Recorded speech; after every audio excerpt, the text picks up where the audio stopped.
Our next presenter, Debbie Reber, is a best-selling author of inspiring young adult fiction and nonfiction for girls. And she changed her career dramatically in 2016 when she founded Tilt Parenting, a website, podcast, and social media company for parents like her who are raising differently wired children. Mother to a differently wired child, Debbie is on a mission to change the way neurodiversity is experienced for today's atypical children and the parents raising them. Be sure to check out her upcoming book, Differently Wired, Raising an Exceptional Kid in a Conventional World, that comes out this June. Thank you. Picture a classroom like this one. 20 kids, curious, smiling faces, in any city, in any country, with any kids in the world. No matter where you're picturing that classroom, chances are at least 4 of those children will be different from the others. That's because they will be neurologically atypical. The way that they learn, process information, and respond to the world around them is considered to be not normal, and therefore not okay. I call these kids differently wired, and chances are you know one. Maybe you're even raising one. They're in every single classroom in the world. One of them even lives here with me in the Netherlands, my 13-year-old son, Asher. We didn't know that Asher was differently wired right away. We discovered it over time through the challenging, perplexing, and sometimes hilarious things that he did. And by the way, he was always pushing the boundaries of what was accepted and expected in school and society. My parenting journey was not going the way I expected, and as the phone calls and notes home from school piled up, I realized that my boy was not thriving. And what's worse, he was internalizing the message that there's something wrong with who he inherently is. We decided to take a new approach, and today we homeschool him as we're living abroad. And in 5 years, I went from trying to fit this square peg kid into a round hole to truly embracing all of who he is. A teenager who codes Minecraft mods, loves to paint, and is currently designing his own font.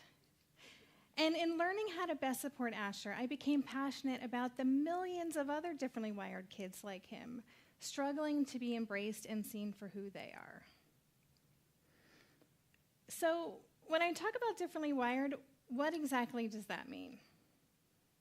I use the term differently wired to describe kids who are in some way neurologically atypical, like the 5 to 10% of kids with ADHD, the 1 in 5 with learning differences like dyslexia or dysgraphia, the growing autistic population, millions of gifted kids, kids with sensory processing issues, kids with anxiety disorders.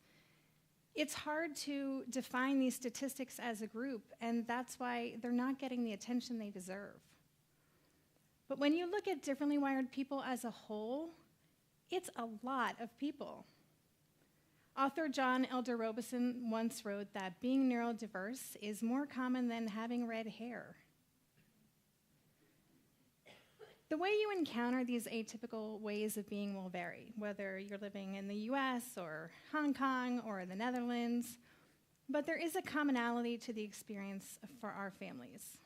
As parents, we're feeling overwhelmed, isolated, and stuck.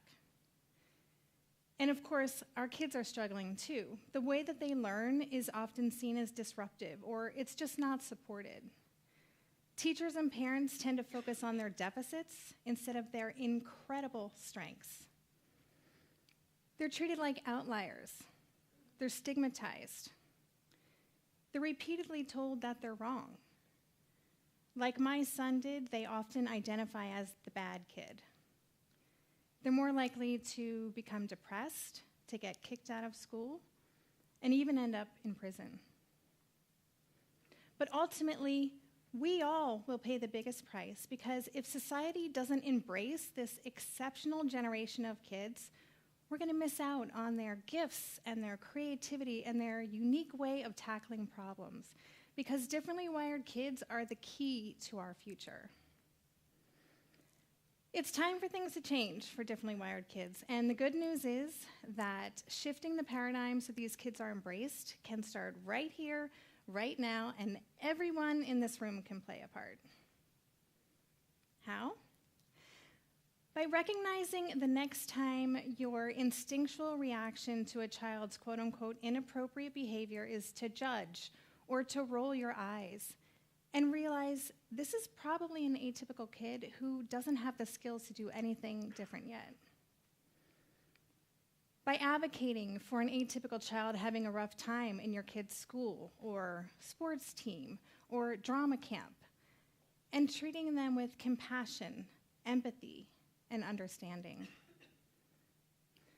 By having important conversations with your own kids about what it means to be differently wired, and showing them how they can be these kids' allies. And by pushing for inclusion policies in your child's school, even if your own child won't benefit from them. The bottom line,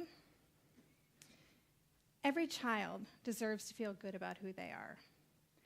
Every child deserves the chance to nurture their gifts so they can not only become self-actualized adults, but so they can contribute to the future in a powerful way. I invite you to join me in ensuring this exceptional generation becomes adults who are able to share their gifts with the world so we can all benefit. That's what I call a win-win. Thank you.